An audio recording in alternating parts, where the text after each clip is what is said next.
Story and Writing. Review this lecture after reading Chapter 8 Story and Chapter 9 Writing in Understanding Movies. Use the grammar sheet in the module on D2L to aid in the note-taking process. This slide contains a picture of a page from a screenplay. In screenplay format, you'll see the location and a brief description underneath at the top of the page, and then below that centered, the characters' names and the spoken dialogue.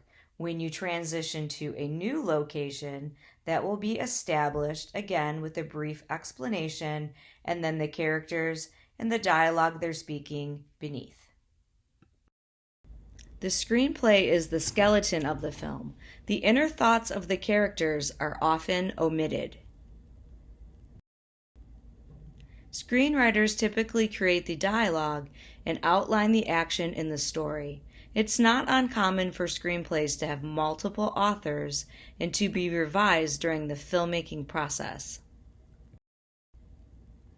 Joe Gillis in Sunset Boulevard makes wisecracks about the role of a screenwriter in Hollywood.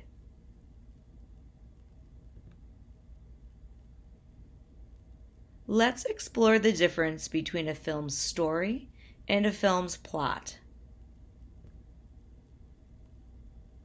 It's said there are only 7 or 8 story archetypes. This goes all the way back to Aristotle in the 4th century BCE. Therefore, the story is the general subject matter, and it can usually be explained in just a few words. The plot, however, is how the story is told, the structuring of the scenes. The plot in film is where the magic happens. The director's vision allows the same story to have wildly different plots. Boy meets girl.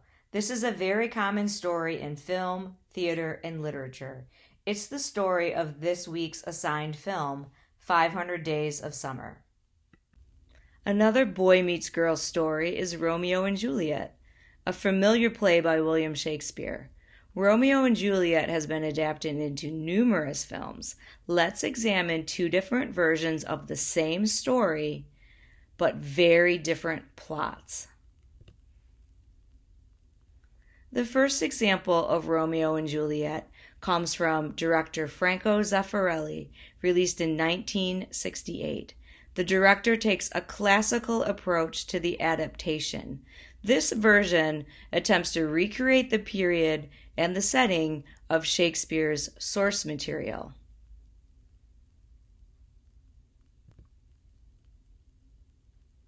Compare that with Baz Luhrmann's version of Romeo and Juliet, released in 1996. The director takes a formalistic approach to the adaptation. This version retains the classical story, but modernizes the plot, placing it in a contemporary setting.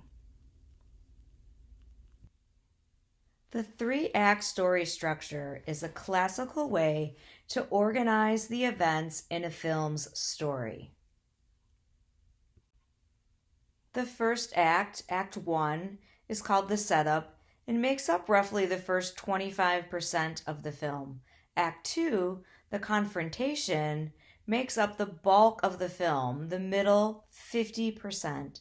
And Act 3, the resolution, makes up roughly the last 25% of the film. In Act 1, the setup, we're introduced to the protagonists and learn what their goal is and what obstacle is preventing them from achieving this goal. Act 2, the confrontation, makes up roughly 50% of the film's narrative. It's the middle 2 quarters of the story. The conflict from Act 1 increases as the protagonist fights against obstacles. Act 3, the resolution, the last 25% of the narrative, the final quarter of the film, the result of the conflict in Act 2. In classical stories, we may expect a happy ending. Realism in story, a quote from our textbook author. Realists prefer loose, discursive plots without a clearly defined beginning, middle, or end. Italian neorealism, a notable realist style that originated in Italy in 1943. It's characterized by stories set amongst the poor and working class. They are filmed on location, frequently with non-professional actors. Notable films include The Bicycle Thief, directed by Vittorio De Sica, and Rome, Open City, directed by Roberto Rossellini. Formalism in story. Another quote from our textbook author, Louis Giannetti. Formalistic narratives luxuriate in their artificiality. The design of the plot is not concealed, but heightened. This week's assigned film, 500 Days of Summer, typifies a formalistic story. Figurative techniques are common in literature and film. A figurative technique is an artistic device that suggests abstract ideas through comparison, either implied or overt. Symbolic meaning is communicated through these figurative techniques. Motif. So much a part of a story, it's almost an invisible symbol. It can be a technique or an object that is repeated and doesn't call too much attention to itself. Water is a motif in The Graduate. In Act 1, Ben is shown repeatedly in relation to water. The motif communicates symbolic information about Ben's state of mind. Symbols, objects placed in a film for the purpose of communicating an idea, some type of deeper symbolic meaning. We analyze color symbolism in Rosemary's Baby. Colors can represent different meanings from person to person. That's perfectly acceptable. Homage, a film's deliberate reference to another film. Homages can be like a direct quote, I take a portion of your movie and I put it in my movie, or paraphrasing, I take a sequence of your film and recreate it, but still let the audience know that I'm referring to it. In a homage, the context of the source material does not change like it would in a satire. Goodfellas pays homage to Edwin S. Porter's The Great Train Robbery by referencing the last shot in the film.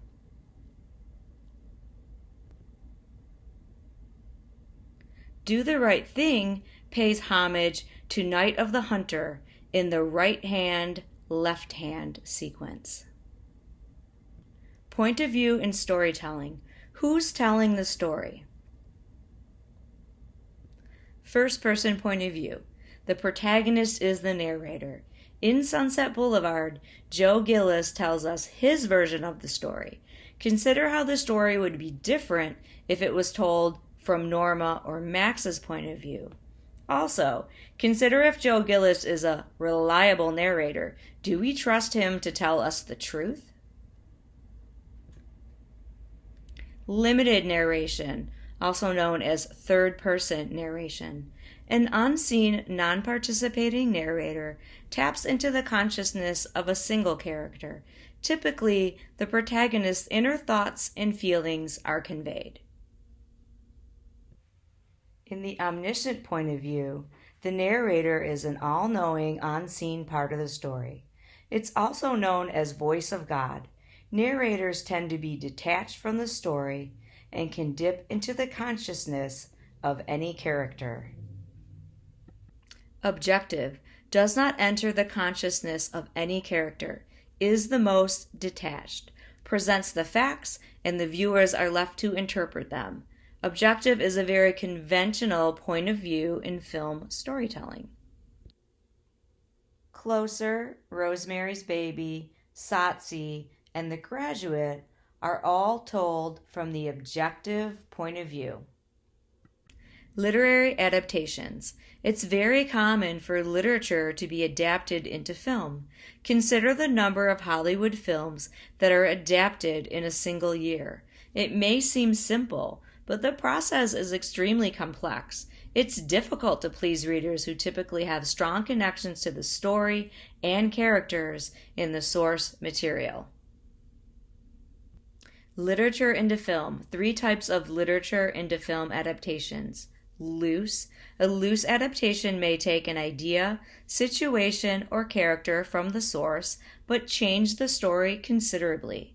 Faithful. An attempt to recreate as close to the original as possible. And literal, usually restricted to plays and subtler in their modifications. Hollywood adaptations typically fall into the faithful category. Many popular award-winning films begin as novels, short stories, and even graphic novels. Film adaptations. Lord of the Rings, Twilight, Harry Potter, To Kill a Mockingbird, The Shining, Gone with the Wind, and The Wizard of Oz. Our assigned film this week is 500 Days of Summer, released in 2009, directed by Mark Webb, starring Joseph Gordon-Levitt as Tom and Zooey Deschanel as Summer. Response questions. Please choose one question. Question 1. How is the plot of 500 Days of Summer different from most romantic comedies? Remember, the plot is how the scenes are structured, so make a detailed observation about how this film is put together and how it differs from more conventional romantic comedies. Question 2. How does 500 Days of Summer pay homage to other films? Give specific examples. There are quite a few homages in the film, including 2 to The Graduate. Films featured in this lecture. Students are encouraged to explore these films. You can pull the PDF version of this lecture up on D2L to take a closer look. I thank you so much for watching, and until next time, have a productive week.